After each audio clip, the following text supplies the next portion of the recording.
नमस्ते। मैं मनीषा घागट आप सभी का स्वागत करती हूँ अपने यूट्यूब चैनल मीडिया इनसाइट्स पर। बाबा साहब भीमराव अंबेडकर की जयंती की सभी देशवासियों को हार्दिक शुभकामनाएं और ज्ञान, समानता और न्याय के प्रहरी डॉक्टर भीमराव अंबेडकर जी को शत शत नमन। बाबा साहब अंबेडकर हमेशा कहा करते थे कि मेरा जन्मदिन मनाने से ज़्यादा ज़रूरी है मेरे विचारों को अपनाना और मेरे अधूरे सपनों को पूरा करना। तो आइए आज बाबा साहब अंबेडकर जी के जन्मदिन पर उनके जीवन से प्रेरणा लेकर एक वादा करेंगे कि हम उस भारत का निर्माण करेंगे जहां जात पात नहीं, समानता और सम्मान का सूरज उगेगा। एक दिन छोटा भीमराव, जो बड़े सपने देखने वाला एक सामान्य बच्चा था, स्कूल गया। लेकिन वहां उसे दूसरे बच्चों से अलग बिठाया गया। पानी पीने का मन हुआ तो उसे अपने हाथ से लोटा छूने भी नहीं दिया गया। इस भयंकर भेदभाव का सामना उसने हर जगह किया, सड़कों पर, मंदिरों में और स्कूल में भी। बचपन में भीमराव अंबेडकर ने देखा कि एक इंसान का जीवन सिर्फ उसकी जाति के आधार पर तय होता था। इस अन्याय के विरुद्ध उनका मन एक सिपाही की तरह खड़ा हो गया, बिल्कुल उस कर्ण की तरह जो महाभारत में जाति के भेदभाव का शिकार बना था।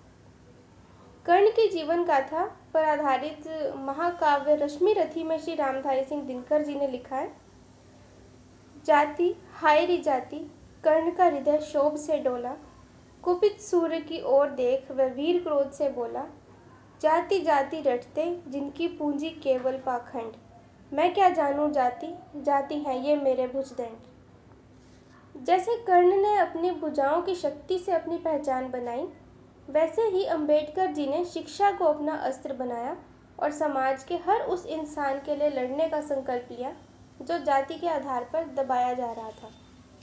बाबा साहब कहते थे कि शिक्षा शेरनी का दूध होता है, जो इसको जितना पीता है उतना ही दहाड़ता है। यह प्रेरणा अंबेडकर साहब को उनकी माता भीमाबाई से मिली थी। जब भीमराव अंबेडकर जी का स्कूल में एडमिशन हुआ तो उनकी माता जी बहुत चिंतित थी, क्योंकि वो जानती थी कि जब बच्चा स्कूल जाएगा तो उसके साथ बहुत बुरा बर्ताव होगा। बुलिंग का खतरा बहुत ज़्यादा था। तो उनकी माता जी ने कहा कि देख बेटा, स्कूल जा रहा है, पहले ही समझा रही हूँ, बहुत बुरे अनुभव होंगे। किसी से भी लड़ना झगड़ना मत, विद्रोह करके छोड़ मत देना, क्योंकि पढ़ाई करोगे वो अकेला रास्ता है कि कुछ बड़ा कर पाओगे जीवन में, वरना कोई दूसरा रास्ता नहीं है। इस बात को उस छोटे से बच्चे ने अपने मन में बिठा लिया। वो स्कूल गया। उस स्कूल में पहली बार कोई ऐसा बच्चा पढ़ने आया था जो समाज के अछूत, अनटचेबल कहे जाने वाले समुदाय से बिलोंग करता था। जो बाकी बच्चे थे वो बुरे नहीं थे, लेकिन वो भी अपने अपने घरों से, अपने समाज से सीख रहे थे कि ऐसे बच्चों के साथ नहीं बैठना, दूर रहना है। तो व्यवस्था की गई कि क्लास में सबसे अलग एक जगह, जहाँ सबके जूते चप्पल रखे होते थे, वहाँ वो बच्चा अपनी दरी बिछा के बैठेगा और दरी भी खुद लेके आएगा अपने घर से। कोई बच्चा उसके साथ ना खाना खाता था, ना खेलता था और ना बात ही करता था। उस समय पानी की बॉटल्स भी नहीं होती थी, सिर्फ एक घड़ा होता था जिसे छूने की परमिशन भी भीमराव को नहीं थी। अगर उनको प्यास लगती थी तो एक पीएन ही उन्हें पानी दे सकता था, वो भी दूर से। तो जिस दिन अगर पीएन लीव पे हो तो उस दिन वो बच्चा पानी भी नहीं पी सकता था। नो पीएन नो वाटर। बचपन में उन्होंने इतना अन्याय और भेदभाव सहा जिसकी कोई लिमिट नहीं थी। माँ की प्रेरणा से उन्होंने बचपन में ही तय कर लिया कि अगर इस भेदभाव का कोई तोड़ है तो वो है शिक्षा। बाबा साहब कहते थे कि तुम्हारे पैर में जूते हो ना हो, लेकिन हाथ में किताब ज़रूर होनी चाहिए। और अंबेडकर जी की एजुकेशन की जर्नी दुनिया के लिए एक मिसाल है। उन्होंने भारी सामाजिक विरोध के बावजूद दुनिया का सबसे बड़े इंस्टीट्यूशंस में शिक्षा प्राप्त की। 1907 में Elphinstone high school of Bombay से मैट्रिकुलेशन पास करने वाले वो अपनी कास्ट के पहले व्यक्ति बने। इवन की 4th क्लास पास करने वाले भी वो अपनी कास्ट के पहले इंसान थे। और चलते चलते फिर उन्होंने 10th पास की, फिर 1912 में एल्फिंस्टन कॉलेज, बॉम्बे यूनिवर्सिटी में पॉलिटिकल साइंस एंड इकोनॉमिक्स में ग्रेजुएशन की। देन कोलंबिया यूनिवर्सिटी न्यूयॉर्क से एमए इन इकोनॉमिक्स की। फिर आगे वो लंदन स्कूल ऑफ इकोनॉमिक्स चले गए फर्दर स्टडीज़ के लिए, जहाँ उन्होंने doctor of science in economics की डिग्री कंप्लीट की और अपना थीसिस लिखा जिसका टाइटल था द प्रॉब्लम ऑफ द रूपी, its origin and its solution. ये थीसिस इतनी प्रभावशाली थी कि ब्रिटिश गवर्नमेंट ने मॉनेटरी पॉलिसी के लिए इसको रेफ़र किया। अंबेडकर जी ने और भी बुक्स लिखी, और ये जो बुक लिखी थी ना इन्होंने, एक the problem of the rupee and the evolution of provincial finance in British India, इन दो बुक्स के बेस पे आगे चल के आरबीआई की स्थापना हुई। जी हाँ, रिज़र्व बैंक ऑफ इंडिया की स्थापना भी अंबेडकर जी का ही उसमें दिमाग लगा था, उनका बहुत बड़ा योगदान रहा है रिज़र्व बैंक ऑफ इंडिया की स्थापना में, क्योंकि जो दिमाग लगाया था, जो आइडिया था रिज़र्व बैंक ऑफ इंडिया का, वो उन्हीं की बुक्स में से आया था। लंदन में ही फिर उन्होंने लीगल स्टडीज़ भी की और लॉ के थ्रू संविधान बनाने के लिए अपने आप को तैयार किया। और बाबा साहब अम्बेडकर के पास ना टोटल 32 डिग्रीज़ थी, जिनको बिल्कुल ही पढ़ने की सुविधा नहीं थी, किसी तरह मुश्किल से उनका स्कूल में एडमिशन हुआ था। वो 32 डिग्रीज़ उनके पास टोटल थी। पीएचडी भी 3-4 की थी उन्होंने, एमए उन्होंने बहुत सारे सब्जेक्ट्स में की थी, इकोनॉमिक्स में, हिस्ट्री में, सोशियोलॉजी में, इस तरह से। और अपना जो फर्स्ट रिसर्च पेपर लिखा था वो एंथ्रोपोलॉजी में लिखा था। तो इस तरह उन्होंने काफ़ी स्टडीज़ की। और फिर लीगल स्टडीज़ भी उन्होंने लंदन में रह के ही की है। लॉ के थ्रू उन्होंने बैरिस्टर की पढ़ाई उन्होंने इसलिए की थी, लॉ की डिग्री, क्योंकि संविधान बनाने के लिए उन्होंने अपने आप को तैयार किया कि कानून की समझ भी होनी चाहिए, तो उन्होंने लॉ भी किया। बाबा साहब अम्बेडकर हायर स्टडीज़ के लिए विदेश गए थे। यहाँ के जो महाराजा ऑफ बड़ौदा थे, सयाजी गायकवाड़, उन्होंने उनका दुख समझ के उन्हें स्कॉलरशिप दी और विदेश जाके वो पढ़े। वहाँ उन्हें एक फेयर और जस्ट सोसाइटी मिली थी, जहाँ उनके साथ किसी भी तरह का कोई डिस्क्रिमिनेशन नहीं हुआ। हालांकि वहाँ भी ब्लैक्स के साथ डिस्क्रिमिनेशन होता था फॉरेन में भी, बट क्योंकि बाबा साहब ब्लैक नहीं थे तो इसलिए उनके साथ वहाँ कोई ऐसा डिस्क्रिमिनेशन नहीं हुआ, वहाँ अच्छा बिहेवियर उनके साथ हुआ था। वो चाहते तो वहीं परमानेंटली सेटल हो जाते और इज़्ज़त की ज़िंदगी जीते, लेकिन बाबा साहब कहते थे कि भारत में मैं इज़्ज़त लेके आना चाहता हूँ, और इसी उद्देश्य से वो वापस आए।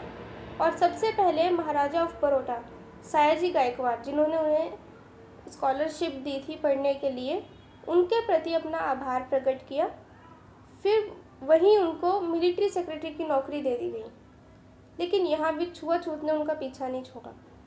इतनी एग्जॉटिक पोजीशन पे होने के बाद भी सरकारी पियोन भी उनको मतलब दूर से फाइल फेंक के दिया करता था।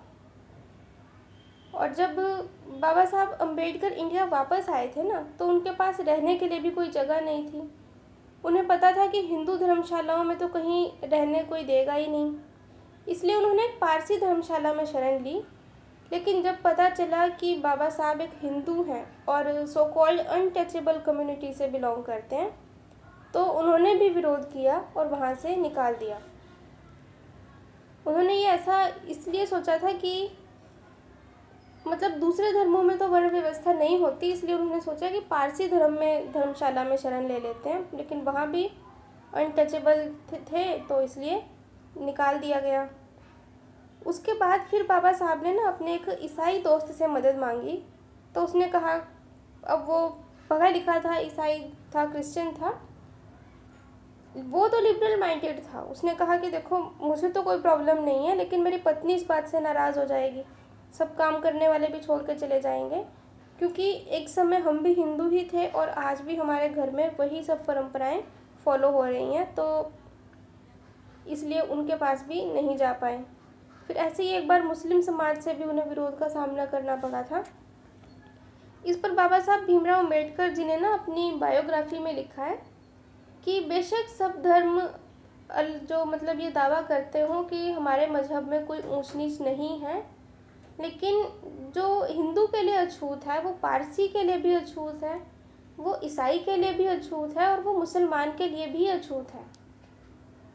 और मुंबई में जब वो सिडेनहम कॉलेज में प्रोफेसर बन के गए, वहाँ भी उनके साथ वही बर्ताव हुआ। उनके पानी पीने की व्यवस्था अलग थी, और एक बार घड़ा छू लिया तो फिर घड़े को तोड़ दिया जाता था। मतलब वो मान लेते थे कि अपवित्र हो गया। बाबा साहब अम्बेडकर के संघर्षों का सिलसिला यहीं ख़त्म नहीं हुआ। बचपन में ही उन्होंने अपनी माँ को खो दिया। फिर 5 संतानों में से 4 की एक के बाद एक मृत्यु होती गई।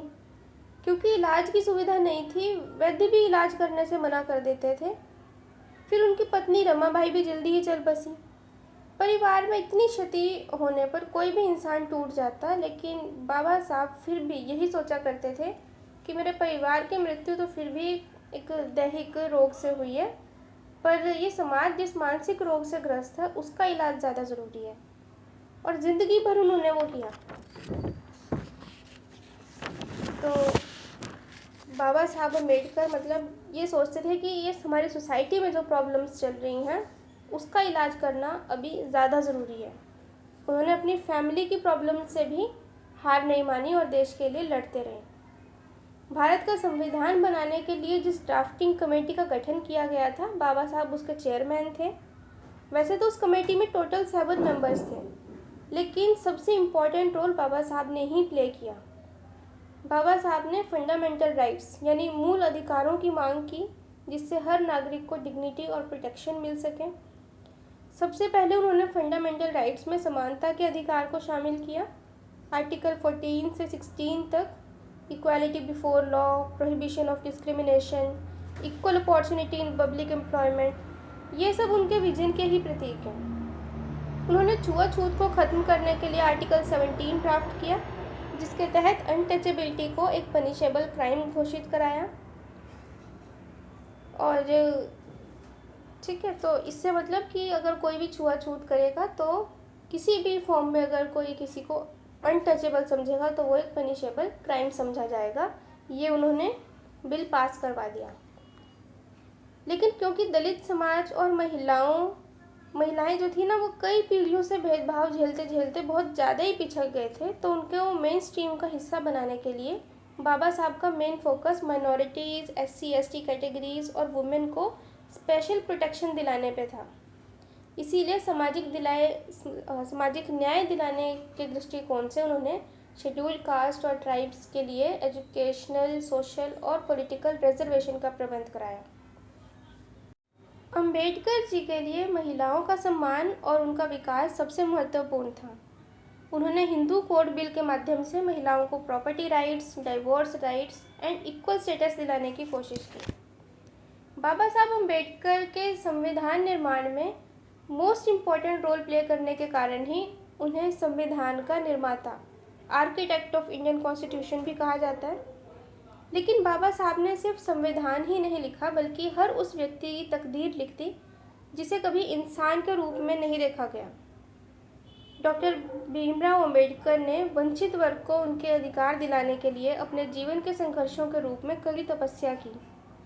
बाबा साहब ने 1927 में महार सत्याग्रह के थ्रू महाड़ के तालाब से दलित लोगों को पानी पीने का अधिकार दिलाया।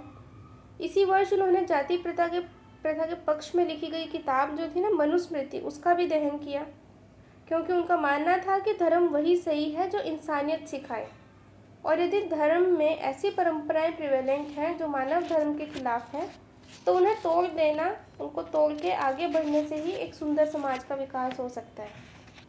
और वर्ण व्यवस्था जो थी ये, क्योंकि विशेषकर हिंदू धर्म में प्रचलित थी, इसलिए उन्होंने हिंदू जाति की जो व्यवस्था से इससे मुक्ति पाने के लिए बौद्ध धर्म को अपना लिया, ताकि लोग ये सीख सकें कि आत्मसम्मान के लिए नए रास्ते भी चुने जा सकते हैं। बाबा साहब की कहानी सिर्फ एक व्यक्ति की ही नहीं, बल्कि एक विचार की जीत की कहानी है, जो कहता है कि अगर इरादे मजबूत हों तो तकदीर भी बदली जा सकती है। उन्होंने हमें संविधान दिया, लेकिन उनका सपना सिर्फ कागज़ का एक ग्रंथ तैयार करना नहीं था, बल्कि वो एक ऐसा समाज चाहते थे जहाँ ना जाति हो, ना भेदभाव और ना ही अत्याचार। आज उनकी जयंती पर उन्हें सच्ची श्रद्धांजलि देने के लिए हमें उनके सपने जीने हैं, उनके आदर्श अपनाने हैं और हर उस व्यक्ति के लिए खड़े होना है जिसे समाज ने छोड़ दिया हो।